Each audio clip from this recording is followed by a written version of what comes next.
Hello. Once again, welcome to SYBA English General class. In the last lecture, we talked about the organs of speech. We talked about how sounds are produced, how different organs play important role in the production of sounds. It is also called as physiology or the mechanism of speech. Then we talked about the concept called organs of speech, vocal apparatus or vocal tract. Then we also talked about voice sound and voiceless sound. In this lecture, in this video, we are going to discuss the concept called consonant and vowel sounds. We know that all languages of the world are divided into different sounds. As far as the English is concerned, it has 44 sounds. So each language of the world has either has consonants and vowels. As far as English is concerned, it has 44 sounds, or they are also called as phonemes.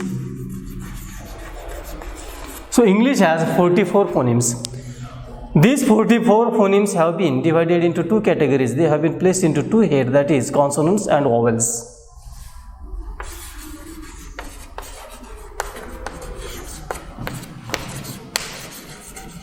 So in English there are 24 consonants and 20 sounds are called as vowel sounds. So we can see the category, the division of the sounds. 24 are consonant sounds, 20 are vowel sounds, and in these 20, that is vowel sounds, they are pure vowels and impure vowels. We are going to discuss it in a next lecture or later. So in this lecture we are going to talk about the terminology called consonants and vowels. It is essential to understand the difference between consonants and vowels.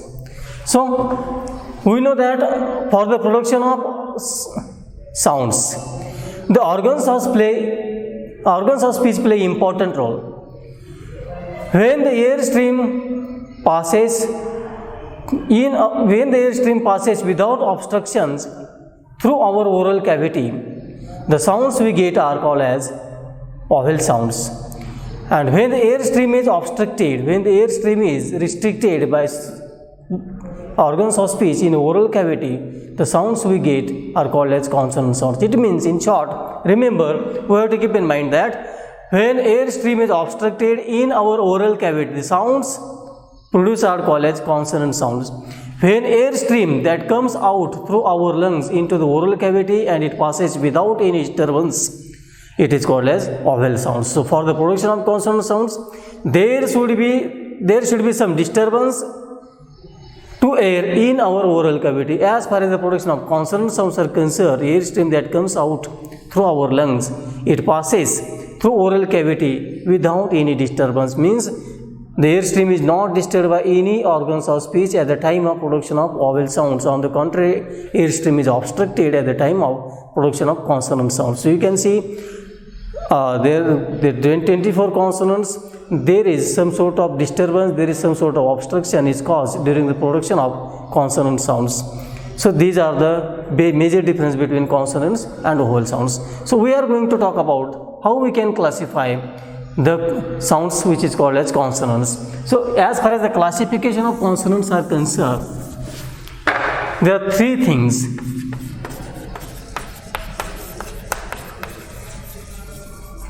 Classification of consonants.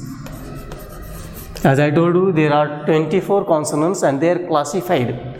First thing is place of articulation.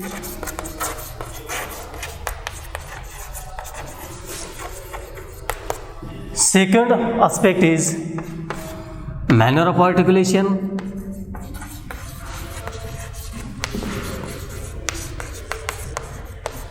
And the third one is position of glottis.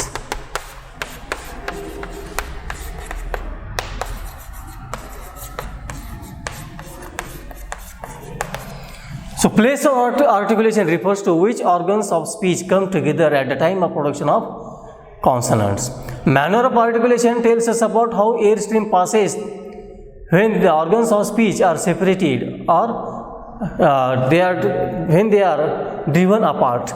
Then the place or the position of glottis refers to whether the produced consonant is voiced or voiceless. So we have to remember these three term label, that is place of articulation, manner of articulation, and position of glottis. In the last lecture we talked about the position of glottis. The glottis is the part which is situated in our neck region. It is always it contains pair of muscular flap. It is called as voice box or Adam's apples. It is always in horizontal position and it is flexible.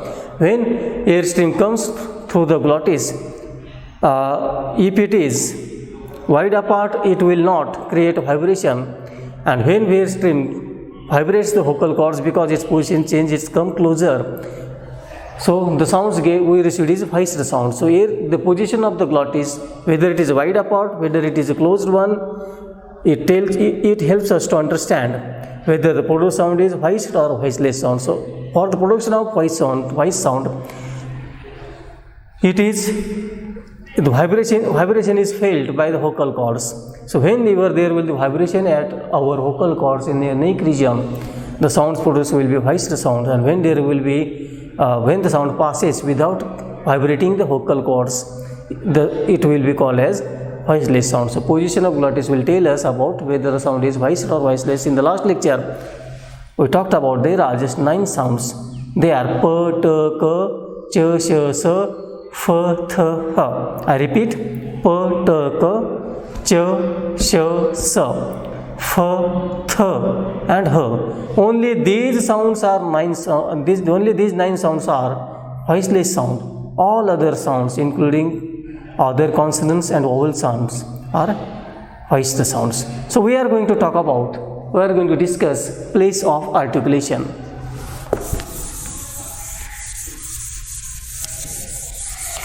Some consonants are produced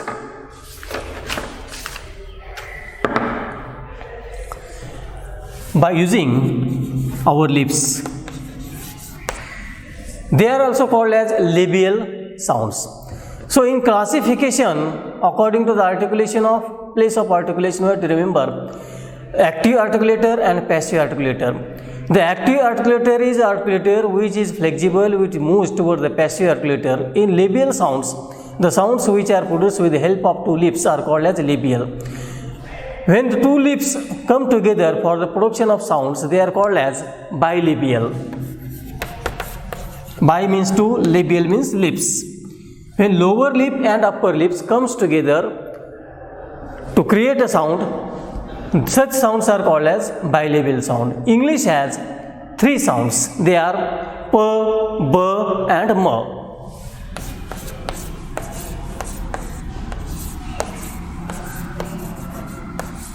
P, b, m. As you can see, lower lip and upper lip comes together. Lower lip touches the upper lip, and when they are separated, we receive the sound, we get the sound p, b, m.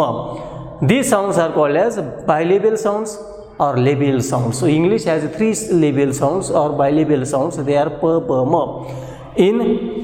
In the production of labial sound, active articulator is lower lip and passive articulator is upper lip. Lower lip moves towards the upper lip, and when they come together, they block the air passage.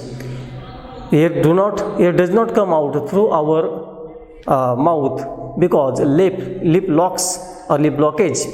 The air passage is blocked by the coming together of 2 lips. When they are separated, we receive the sounds like p, b, m. So 3 sounds, that is p, b, m, are bilabial sound or labial sounds. Then after that, we are going to talk about labiodental sound. Labio and dental.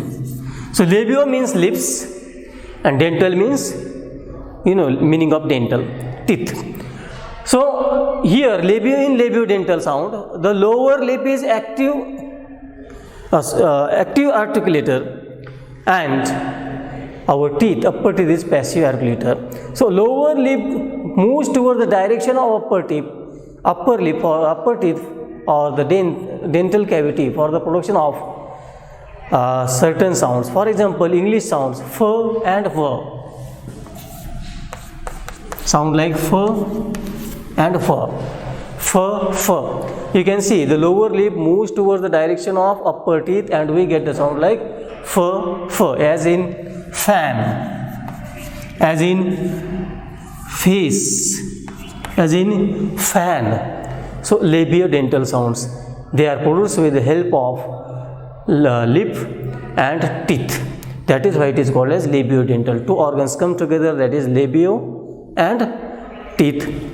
We got the sound like f and f. Then next category, next type according to place of articulation is dental sound.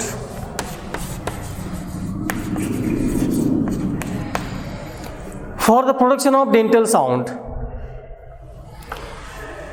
tongue is active articulator and tongue moves towards the direction of teeth. So tongue and teeth come in contact for the production of dental sound. So English has sounds like th and the. You can see tongue touches the back of the teeth and the sounds are produced as, we get the sound as th and the. So place of articulation is dental and tongue. So tongue moves towards the direction of teeth, it touches the back side of the teeth and the sound produced are th and the. Then next category is alveolar.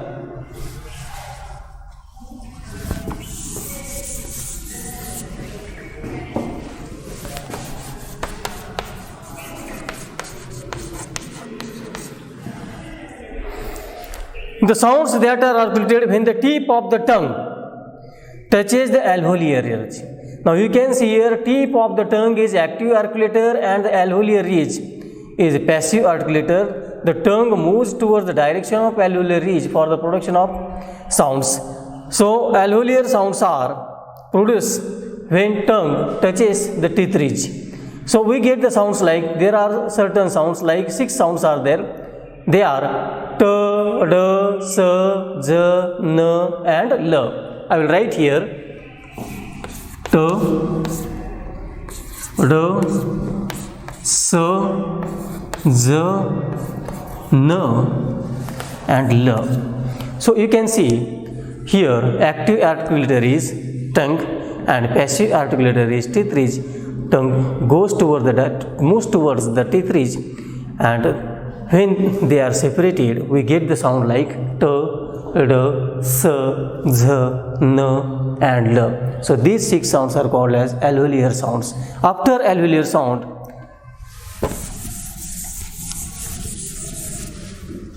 there is palato-alveolar.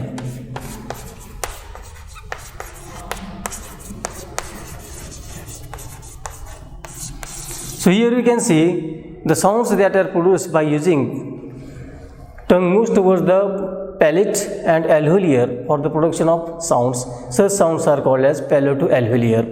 In palato-alveolar, the tip of the tongue and blade of the tongue is active articulator and the palate and teeth ridge is the passive articulator. Sometimes our tongue touches the hard palate. We can produce the sound like ch. Then sounds like z, sounds like j,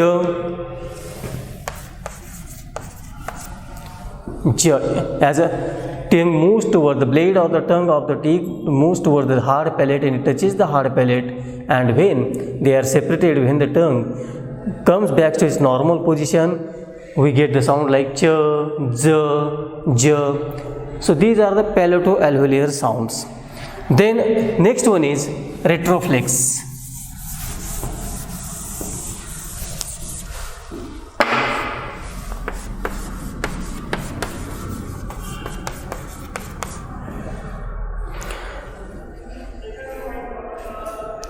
The sound is produced when the tongue is either concave or curl backwards during the articulation. So the position of the tongue is changed. Tongue moves towards the back. In oral cavity, tongue curls back or it becomes a concave. You can see here the concave shape of the tongue. It changes its shape, it changes its position, it becomes concave. It is curled back for the production of sounds. The sounds produced by the position of the tongue like this are, as you can see, R sound. R. For the production of sound R, as in a rat, and is rake, as in ring, as in rock, as in room, you can see the position of the tongue. Tongue is moved towards the tongue changes its position, it becomes concave, it moves towards the hard palate, and the sound produced are R. We get the R sound. Then next one is palatal. According to the classification of, according to position of articulation, the next sound is palatal. So for the production of palatal sound, tongue makes contact with the hard palate. So here we have to assume that, we have to keep in mind that tongue is active articulator and palate is passive articulator. As far as the classification of consonants according to articulation, we have to keep in mind active articulator and passive articulator, which two organs of speech or different organs of speech come together in palatal at the production of palatal sound or consonants called palatal. The position of the tongue, we have to remember that the tongue touches the palate. The sounds produced are called as palatal sounds. The sounds like ear are palatal sound. You can see tongue goes towards the direction of palate, ear, and we get the sound ear. Then the next one is velar.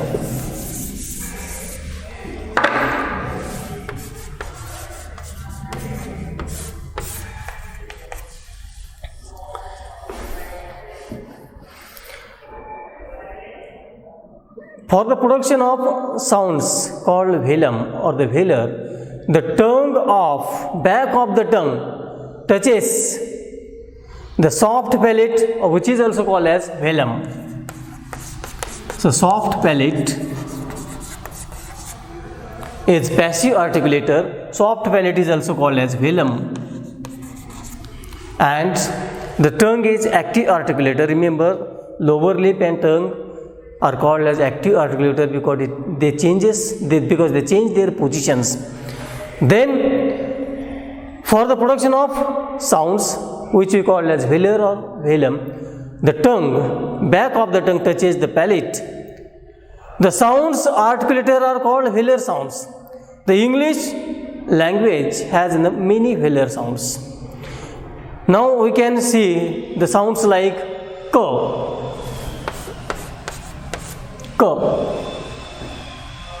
and g, g. So back of the tongue goes towards the soft palate at the time of production of k and g. So back of the tongue goes towards or moves towards the soft palate, and when they are separated, when it comes with normal position, we get the sound k and g. So air passes from the when air passes, we receive the sound that is k, g. Then sound like nyo, like wa. These sounds are called as velar sound because soft palate and the tongue come together for the production of sounds. Then there is a role of glottal for the production of sound. So glottal also, some sounds are called as glottal sounds. Now we are going to see what is the function or which sounds are called as glottal sounds. The glottal sounds are articulated when the glottis being constricted or narrowed. For example, sounds like when the glottis, it is constricted, it is narrowed. This is called as a glottis. In last lecture, we talked about the glottis. This figure, during the organs of speech, we have discussed it.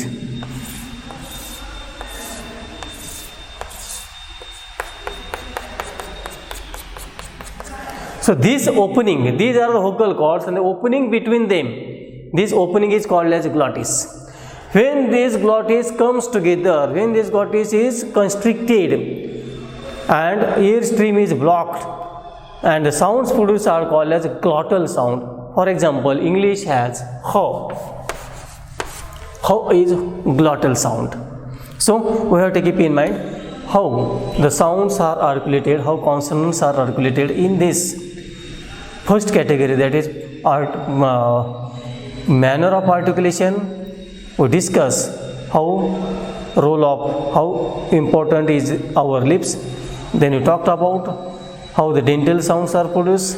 For the production of dental sound, we saw how lip and teeth play important role. Then in the bilabial sound, role of two lips are important. Then in alveolar sound, tongue and teeth comes together. Then for the production of palatal sound, tongue and soft palate comes together. So according to the place of articulation, we can see which organs of speech come together for the production of particular sounds. So remember, English has 24 consonants, and they are classified through 3-term label, that is place of articulation, manner of articulation, and position of glottis. In this video, we learned about what is consonant and what is vowel. So I will like to recap.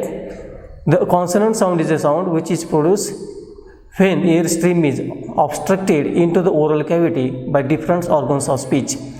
And at the time of production of vowel sound, remember, the air stream passes through our oral cavity without any disturbance. So organs of speech do not come together to obstruct the air stream in the production of vowel sound. So this is the basic difference between consonants and vowels. In our next lecture, we are going to talk about the manner of articulation.